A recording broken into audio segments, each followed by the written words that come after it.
নমস্কার।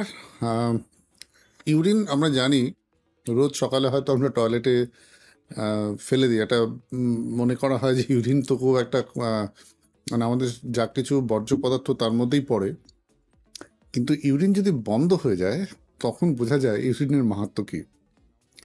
বিশ্বাস করুন, আমাদের শরীরের যা কিছু মেটাবলিক ওয়েস্ট প্রোডাক্ট সেটা তো ইউরিন দিয়ে বেরিয়ে যায়।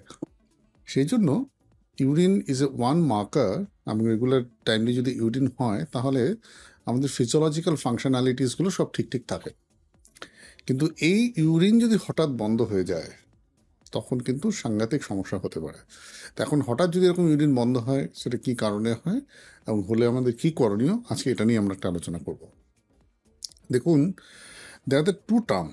একটাকে বলা হয় অলিগিউরিয়া আর একটাকে বলা হয় অ্যানিউরিয়া। আমাদের এই দুটো একটু বোঝা উচিত। অলিগিউরিয়া মানে আমার ধরুন সারাদিনে সে 1.5 থেকে 2 লিটার ইউরিন হয়, সেই ভলিউমটা কমে গেছে। মানে সেই 1.5 থেকে 2 লিটার ইউরিন কমে গিয়ে হয়তো 300-400 ml হচ্ছে। এই যে ইউরিনের ভলিউম কমে যাওয়া, এই কন্ডিশনটাকে আমরা বলি আমাদের মেডিকেল টার্মে অলিগিউরিয়া, মানে পরিমাণটা কমে গেছে। আর ইউরিন একবারেই হচ্ছে না, মানে ইউরিন সারাদিনে হয়তো 6 ঘন্টা, 8 ঘন্টা, 10 ঘন্টা, 12 ঘন্টা হয়ে গেল কোনো ইউরিন হচ্ছে না, এই কন্ডিশনটাকে আমরা বলি অ্যানিউরিয়া।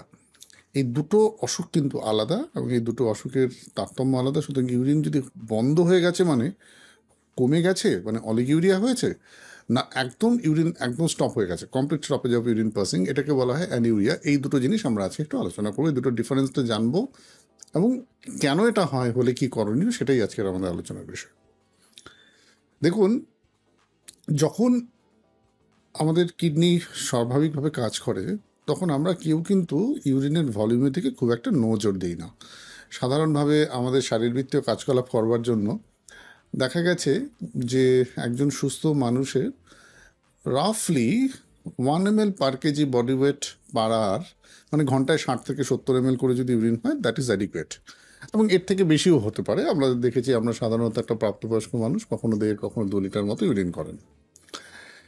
কিন্তু যদি 1 ml per KG body weight per hour, মানে 60 কেজি একটা লোকে যদি 60 ml এর কম ইউরিন হয় এবং সেটা যদি 0.5 ml এর নিচে নেমে আসে, 0.5 ml পার কেজি পার আওয়ার, মানে একজন 60 কেজি প্রাপ্তবয়স্ক মানুষের ঘন্টায় 30 ml এর কম যদি ইউরিন হয়, তখন কিন্তু সেই জিনিসটাকেই বলি আমরা অলিগিউরিয়া। সেটা একটা চিন্তার বিষয়।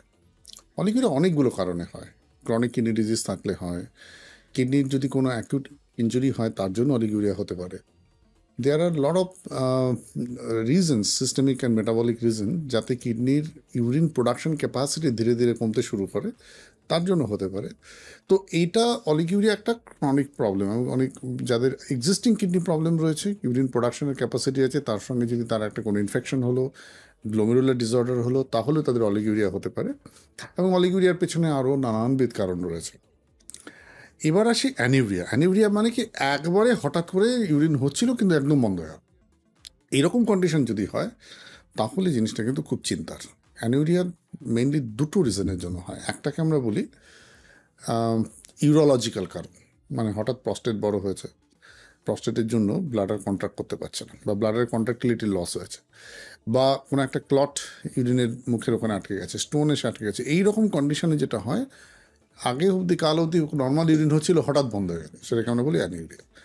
আর একটা কন্ডিশন অ্যানিউরিয়া হয়, সেটা হচ্ছে যদি কোনো অ্যাকিউট কিডনি ইঞ্জুরি বা অ্যাকিউট রেনাল ফেলিয়ার হয়। অ্যাকিউট রেনাল ফেলিয়ারে কি এমন মারাত্মক হলো যে কিডনি একদম ফাংশন করতে পারছে না, কমপ্লিট ইউরিন বন্ধ হয়ে গেল, সেটাও কিন্তু হয়। তো অলিগিউরিয়া ভালো নয়, অ্যানিউরিয়া আরও খারাপ। কিন্তু কেন এই জিনিসটা নিয়ে আলোচনা করছি আমরা, কারণ আমরা প্রায়শই দেখি আমাদের কাছে ফোন আসে যে একদম পেচ্ছাপ বন্ধ হয়ে গেছে। একদম পেচ্ছাপ বন্ধ হয়ে গেলে প্লিজ এনকোয়ার করুন যে ভলিউম কমেছে না একদম ইউরিন হওয়াই বন্ধ হয়ে গেছে। যদি ইউরিনের ভলিউম কমে আসে আপাতত দৃষ্টিতে, তাহলে উচিত হচ্ছে ইউরিনের ভলিউমটাকে মেজার করে একটা অনুমান করা যে সাধারণত 8 থেকে 10 ঘন্টায় যতটা হওয়া উচিত তার থেকে কতটা কম হচ্ছে। আর যদি একদম ইউরিন পাস না করে তাহলে অবভিয়াসলি আমরা অ্যানিউরিয়া ডিল করছি। কি করা উচিত? অ্যানিউরিয়া হোক অলিগিউরিয়া হোক, দুটোই কিন্তু একটা খুব সিরিয়াস লক্ষণ ফর দ্য আনহেলদি কিডনি। এই দুটো হলেই আমাদেরকে ইমিডিয়েটলি একজন চিকিৎসকের সঙ্গে যোগাযোগ করা উচিত, স্পেশালি নেফ্রোলজিস্ট। অলিগিউরিয়া হলে আমরা সাধারণত চেষ্টা করি, বোঝার চেষ্টা করি যে কী কারণে হলো। ডায়োরেটিক প্রয়োগ করা হয়, বা যদি কোনো ইনফেকশন তার জন্য অলিগুরিয়া হয় সেটাকে কমানোর কারণ করা হয়। যদি রেনাল ফাংশনটাকে প্রোগ্রেস করার জন্য অলিগুরিয়া হয় তবে তার যথাযথ চিকিৎসা করা উচিত। অ্যানিউরিয়া কিন্তু একটা ইমার্জেন্সি। যদি অ্যানিউরিয়া হয় you have to reach to the hospital emergency, যেখানে একটা nephrology backup, nephrology set up আছে। কেন? কারণ বহু ক্ষেত্রে এরকম হতেই পারে যে ইউরিন রিটেনশন হয়েছে যার জন্য ইউরিন বেরোতে পারছে না। তো আমাদের সেরকম কন্ডিশন হলে হয়তো ক্যাথেটারাইজেশনের দরকার হতে পারে। কিছু কিছু ক্ষেত্রে যদি মেডিকেল রিজনে একদম কমপ্লিট অ্যানিউরিয়া হয় তাহলে সেটা তো আরও সিরিয়াস।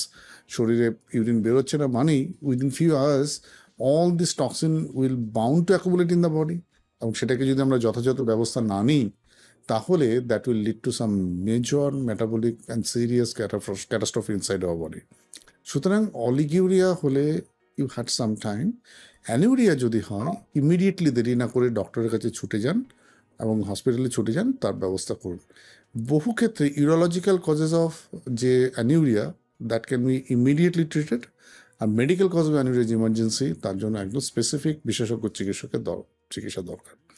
আশা করি আজকে যে বিষয়টা নিয়ে আলোচনা করলাম আপনারা বুঝতে পারলেন ইউরিন কমে যাওয়া আর ইউরিন বন্ধ হয়ে যাওয়ার মধ্যে কী ডিফারেন্স, এবং এই অসুখটা যেহেতু সিরিয়াস এটা সম্পর্কে যদি কোনো রকম লক্ষণ দেখেন যে ইউরিন বন্ধ হয়ে গেছে, ইউরিনের ভলিউম যা হচ্ছে 0.5 ml পার কেজি পার আওয়ারের কম হচ্ছে, তাহলে ব্যাপারটা কিন্তু সত্যি সত্যি খুব চিন্তার। Immediately contact your doctors, contact your nephrologist and come to the emergency for the right management. ভালো থাকুন, সুস্থ থাকুন।